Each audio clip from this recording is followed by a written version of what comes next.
મુખ્યમંત્રી ભૂપેન્દ્રભાઈ પટેલના વરદ હસ્તે ભારતીય નૌકાદળના યુદ્ધ જહાજ આઈએનએસ સુરતના ક્રેશનું કેન્દ્રીય મંત્રી દર્શનાબેન જરદોશ, ભારતીય નૌકાદળના ઉચ્ચ અધિકારીઓ તેમજ અન્ય મહાનુભાવોની ઉપસ્થિતિમાં સુરત ખાતે આયોજિત સમારોહમાં અનાવરણ કરવામાં આવ્યું હતું।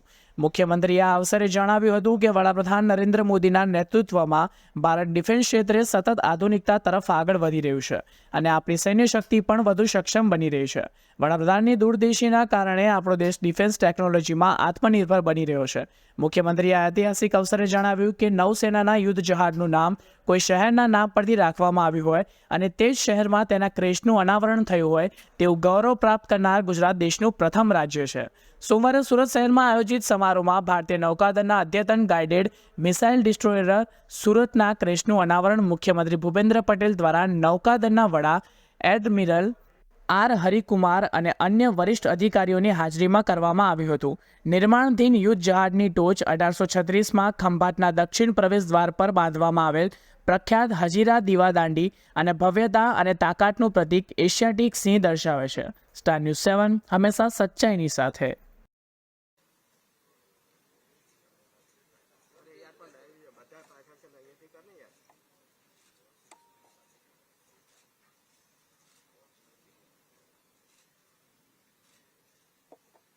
વિનંતી કરીશ આદરણીય શ્રી ભૂપેન્દ્રભાઈ પટેલને કે તેઓ અમુક સૌને સંબોધિત કરે।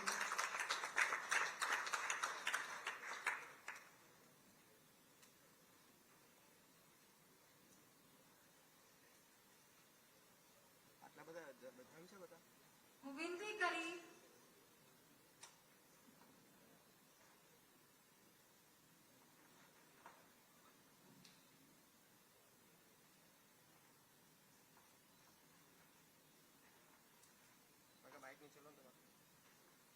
વિનંતી કરીશ આદરણીય શ્રી ભૂપેન્દ્રભાઈ પટેલને કે તેઓ અમુક સૌને સંબોધિત કરે।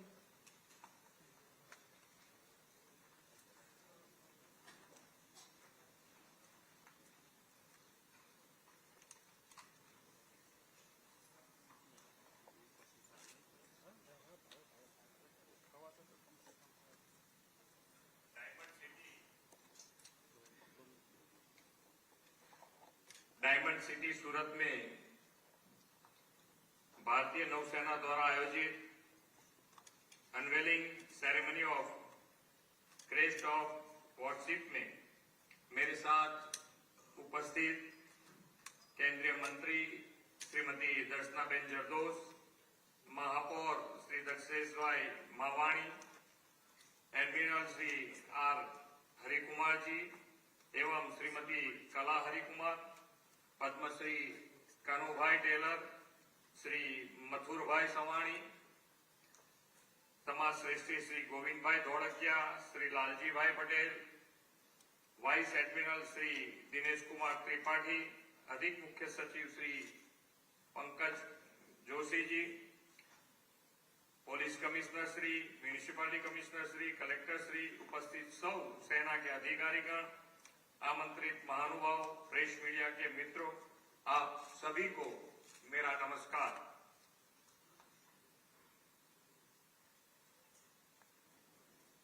विश्व नेता और देश के यशस्वी प्रधानमंत्री श्री नरेंद्र भाई मोदी के नेतृत्व में भारत रक्षा क्षेत्र में लगातार आधुनिकता की ओर बढ़ रहा है और हमारी सैन्य ताकत दिनों दिन और ताकतवर हो जाती रही है। प्रधानमंत्री के दूरंदेशी नेतृत्व के कारण हमारा देश डिफेंस टेक्नोलॉजी में आत्मनिर्भर हो रहा है। आज वॉरशिप सूरत के क्रेस्ट के अनावरण का यह अवसर इस बात के साक्षी बनने का अवसर है। भारतीय नौसेना के latest frontline worship project 15B के अंतर्गत 4 next generation missile destroyer worship तैयार किए गए हैं, जिसमें आज चौथे वॉरशिप सूरत के क्रेस्ट का अनावरण हुआ है। गुजरात देश का सबसे लंबा और सबसे विशाल 1600 किलोमीटर कोस्टलाइन वाला राज्य है। एक समय में गुजरात की प्राचीन बंदरगाह लोथल, सूरत, घोघा और भरूच विदोस के साथ बिजनेस और कॉमर्शियल एक्टिविटीज के लिए महत्वपूर्ण केंद्र थे। एक कोस्टलाइन सुरक्षा की नजरिए से भी स्ट्रेटेजिक है। पड़ोसी देश की समुद्री सीमा गुजरात से जुड़ी हुई है। इस संदर्भ में गुजरात में कोस्ट गार्ड, मरीन कमांडो के ऑपरेशंस भी सतर्क और सक्रिय है। सूरत का यह समुद्र तट भारत के गौरवशाली समुद्री इतिहास का साक्षी रहा है और आज आधुनिक भारत के भविष्य के सूर्योदय का भी साक्षी बना है। बहुत कम लोग जानते हैं कि पहले सूरत के पोर्ट पर 84 देशों के जहाज लंगर डालते थे, यानी 84 देशों के ध्वज सूरत के पोर्ट में फहराने जाते थे। यही कारण है कि सूरत का पोर्ट 84 बंदरगाह के नाम से प्रसिद्ध हो गया है। प्राचीन काल से सूरत ने भारत के समुद्री व्यापार और दुनिया के साथ व्यापारिक संबंधों को बनाए रखने में एक सेतु का काम किया है। इतना ही नहीं, सूरत शिप बिल्डिंग में भी माहिर था और यहां बने जहाज 100 साल तक समुद्र में चलते थे। आज भी सूरत शहर पश्चिम भारत का दूसरा सबसे बड़ा कॉमर्शियल हब है। भारतीय नौसेना ने सूरत की समृद्ध समुद्री विरासत और शिप बिल्डिंग में उपलब्धियों को सेलिब्रेशन के तौर पर इस वॉरशिप का नाम सूरत रखा है। आज वॉरशिप सूरत के क्रेस्ट का अनावरण हम सभी के लिए एक ऐतिहासिक घटना है। एक नौसेना के वॉरशिप का नाम जिस शहर के नाम से रखा गया है, उसी शहर में वॉरशिप के क्रेस्ट का अनावरण हो रहा है। ऐसा गौरव हासिल करने वाला गुजरात पहला राज्य है। आदरणीय प्रधानमंत्री श्री नरेंद्र भाई मोदी जी जब गुजरात के मुख्यमंत्री थे, तब उन्होंने राज्य में डिफेंस इकोसिस्टम के निर्माण के लिए फॉरेंसिक साइंस यूनिवर्सिटी और रक्षा शक्ति यूनिवर्सिटी जैसी कई परियोजनाएं शुरू की। यह प्रधानमंत्री जी के प्रयासों और उनकी कड़ी मेहनत का ही परिणाम है कि आज गुजरात कई अन्य क्षेत्रों के साथ साथ डिफेंस सेक्टर में भी अग्रणी बन रहा है। फिर चाहे वाइब्रेंट समिट में डिफेंस पेवेलियन हो या डिफेंस एक्सपो हो, प्रधानमंत्री जी ने लगातार ऐसी पहल की है जिससे विश्व की श्रेष्ठ डिफेंस टेक्नोलॉजी का परिचय मिले और हमारे यहाँ डिफेंस इक्विपमेंट मैन्युफैक्चरिंग की कैपेसिटी बढ़े।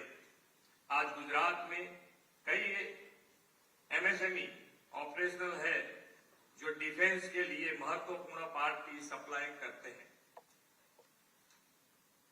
गुजरात में डिफेंस सेक्टर में जुड़ा पूरा इकोसिस्टम खड़ा है और इसमें इन्वेस्टमेंट बढ़े, इसके लिए गुजरात सरकार ने एरोस्पेस एंड डिफेंस पॉलिसी को राज्य में लागू किया है।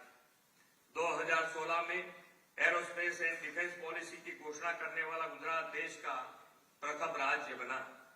मजबूत इंफ्रास्ट्रक्चर के साथ गुजरात देश की सुरक्षा और विशेष रूप से नेवल सेक्टर में महत्वपूर्ण योगदान देने के लिए प्रतिबद्ध है। माननीय प्रधानमंत्री जी के नेतृत्व में भारत ने पिछले 9 वर्षों में डिफेंस सेक्टर में आत्मनिर्भरता और आधुनिकीकरण की एक नई यात्रा की शुरुआत की है। आज एक और जहां आईएनएस विक्रांत जैसा एयरक्राफ्ट कैरियर गहरे समुद्र में आत्मनिर्भर भारत की ताकत की शान बढ़ा रहा है, तो दूसरी ओर तेजस जैसे अति आधुनिक लड़ाकू विमान आसमान में नए भारत की शक्ति की गर्जना कर रहा है। हमारे सैन्य बलों की इक्विपमेंट की एक सूची तैयार की गई है जिन्हें अब केवल स्वदेशी कंपनियों से ही खरीदा जाएगा। देश में 2 बड़े डिफेंस कॉरिडोर भी विकसित किए जा रहे हैं। डिफेंस सेक्टर में आत्मनिर्भरता के लिए उठाए गए ऐसे महत्वपूर्ण कदमों के कारण ही आज नए भारत की शक्ति की गूंज पूरे विश्व को सुनाई दे रही है। प्रधानमंत्री श्री नरेंद्र भाई ने देश के अमृत काल में आत्मनिर्भर और विकसित सशक्त भारत का निर्माण का लक्ष्य दिया है। इस लक्ष्य को हासिल करने के लिए डिफेंस सेक्टर में आत्मनिर्भरता बहुत जरूरी है। डिफेंस सेक्टर के प्रोजेक्ट 15B के तहत वॉरशिप सूरत सहित सभी 4 वॉरशिप का निर्माण इस दिशा में एक महत्वपूर्ण कदम है, जिस पर हर भारतीय को गर्व है। आत्मनिर्भरता की और अग्रसर भारत भविष्य में शांतिपूर्ण विश्व के निर्माण में महत्वपूर्ण योगदान देगा। इस विश्वास के साथ मैं मेरी वाणी को विराम देता हूँ। भारत माता की जय। वंदे मातरम। जय जय गुरुदेव। આદરણીય શ્રી ભૂપેન્દ્રભાઈ પટેલને એક વિનંતી છે કે ભારતીય યુદ્ધ કોડ સુરતના સ્મૃતિ સ્તંભ પર હસ્તાક્ષર કરી આ ક્ષણને યાદગાર બનાવે।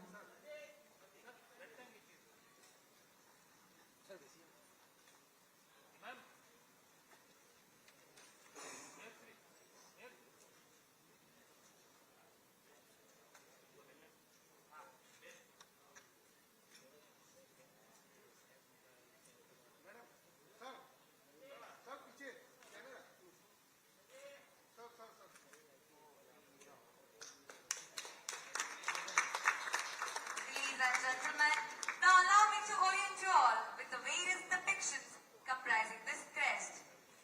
The lighthouse is a direct depiction of Surat Port's Hazira Lighthouse. Surat, being one of the busiest ports until the 18th century, the Hazira Lighthouse, also known as the Suwali Point, is symbolic of the progressive direction and vision of the nation and the navy. The king of the jungle, the lion, also the state animal of Gujarat, symbolizes the ferocious and magnificent Gir Asiatic lions, and also the depict the striking power with which Indian Navy's warship Surat will rule over the seas. The waves reflect the vast expanse of ocean over which she'll undertake operations and safeguard the maritime interests of India. It is no wonder that the ship's motto, Sagare Prachand, embodies warship Surat's intended dominance over the vast and turbulent seas. खुशियां भरी इस महफिल में आज अपनेपन का एहसास हुआ। आपकी गरिमामय उपस्थिति से यह कार्यक्रम खास हुआ। हम आभारी हैं आदरणीय श्री भूपेंद्र भाई पटेल के कि आपने अपना अमूल्य समय देके इस कार्यक्रम